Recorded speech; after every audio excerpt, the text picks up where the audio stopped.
Episode 35 was the one that I really wanted to have a look at, and I feel like the aftermath of what happened with Natsume and Miho, basically now we're going to call her Natsume because she is no longer Miho or has that kind of personality, and it's kind of really bad for Kinijo because generally like his entire world is all about it. So at the very beginning of this episode, he's basically stirring his drink. He's getting really irate, and I can understand that he's lost the love of his life. Like, he doesn't know what's going on. So as he's stirring the drink, Toru's like, "Can you please stop that? That's really annoying right now." And Kinijo snaps. He snaps at everyone because they're trying to calm him down. They're talking to him, but nope, it's not having it whatsoever. So he turns around to Toru and says, "Do you ever stop complaining?" He then talks to Haruka and say, "You should respect your elders." And then turns around to Blue and says, "Do you ever pay? Do you ever eat here? All you do is pay with haikus. Nobody wants that."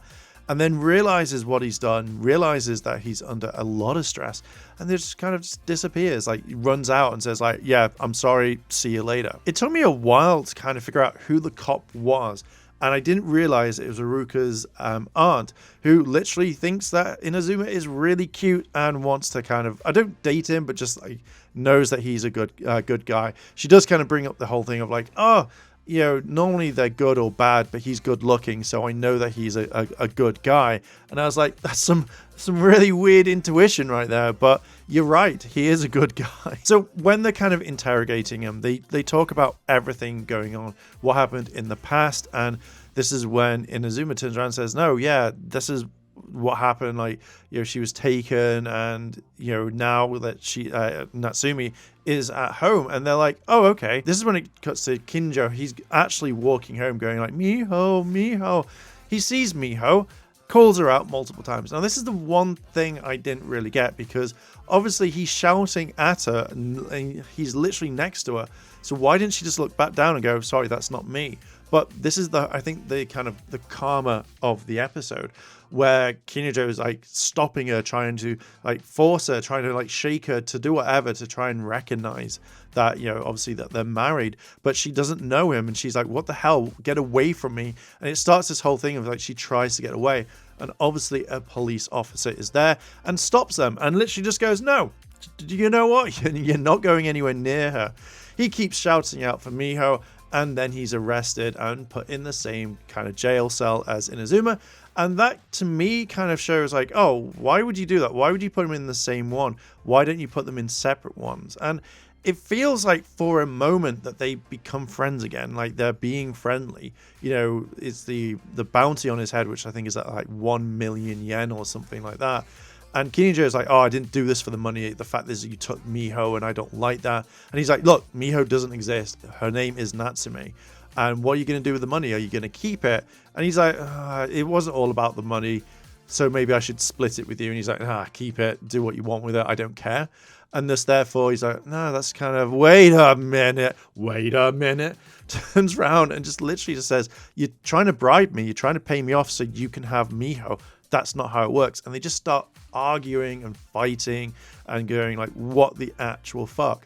But just soon after that, what we hear is the fact that everyone goes, "No, we know that Natsume has been found. Like, you know, that whole incident earlier has been going on, and we know that she is safe, so you're free to go." And he's like, "All right, cool, but there is a catch." They all know about bestials, and this is when Inazuma's like, "Oh no, yeah, you were there, like, you know, so you would have heard all of this."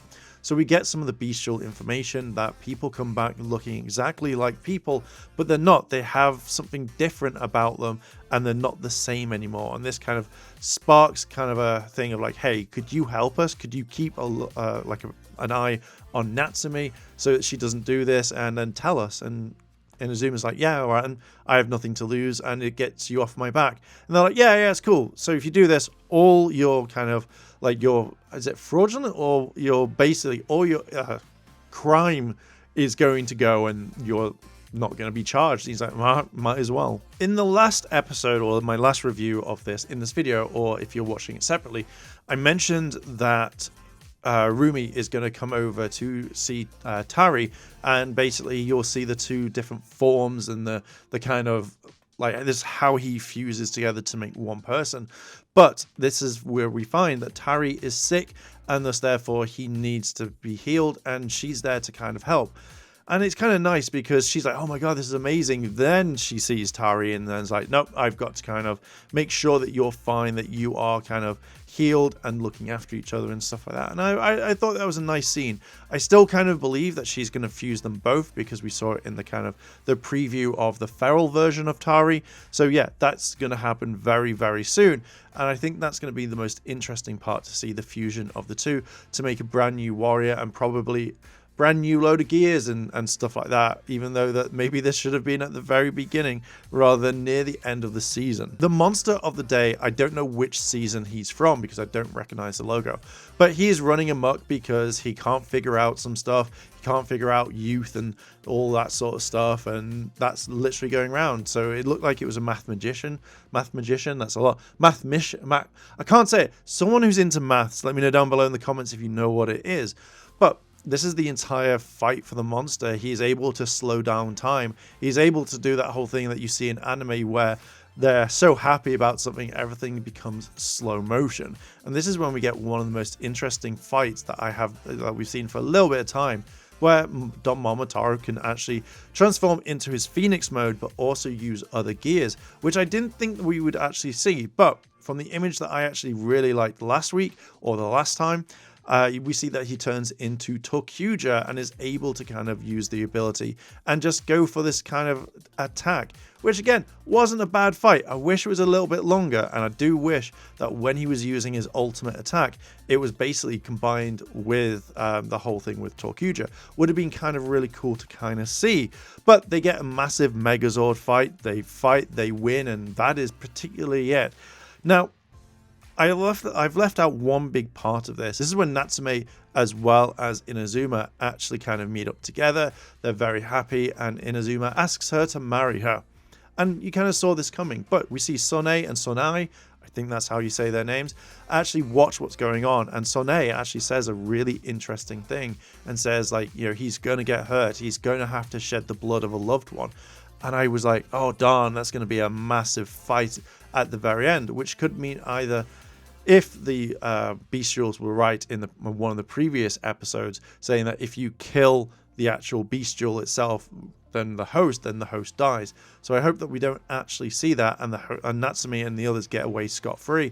But who knows? Maybe this is when Inazuma actually dates Sone instead, and you know, they get together in the end. Who knows? There's going to be a lot of things going on.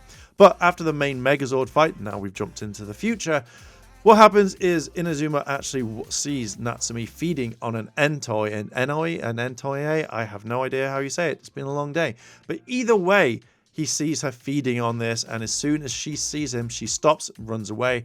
And this is when the cop, who has come in a few moments earlier, I thought that he was gone. I thought he was dead. So maybe they're able to make multiple copies of themselves if the first one is destroyed.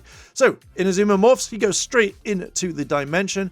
And this is a really weird one. I like the way that they've done it because it looks a little bit different. But the ones that kind of freak me out as seeing the bestials rip apart a minion and absorb them. And the second one is seeing all these paper cats. But we know that there are different clans. There's the feline, there's the penguin, and as well as the kind of crane. We've not seen the penguin one yet, so I thought that's going to be something. Maybe we would have seen that. But basically, Inazuma is looking at everyone. He notices Natsume, but then gets kind of kidnapped and kind of turned into a bestial. He gets forced to eat a cat thing, which again would be really weird to kind of eat, but yet eats it perfectly, and thus therefore he gets scanned as a copy, and his version of the bestial gets sent out over into the world, where he attacks ramen owner, the kind of like almost the public, and thus therefore it kind of ends roughly there. And I'm kind of intrigued on what's going to happen. I do think this should have been a little bit further, a little bit earlier on in the season, but it's going to be kind of cool. I'm really looking forward to next week, as we both have seen, or as if you've not seen it, but as I have seen that the fact that they are hanging from a tree asleep right now. And in the preview, we see that there are 2 Inazumas. It's going to be a fun episode. And that's it. That's my review. See ya. チャンネルをサポートしてくれてありがとうございます。チャンネル登録、高評価お願いします。以下のリンクから商品を入手することができます。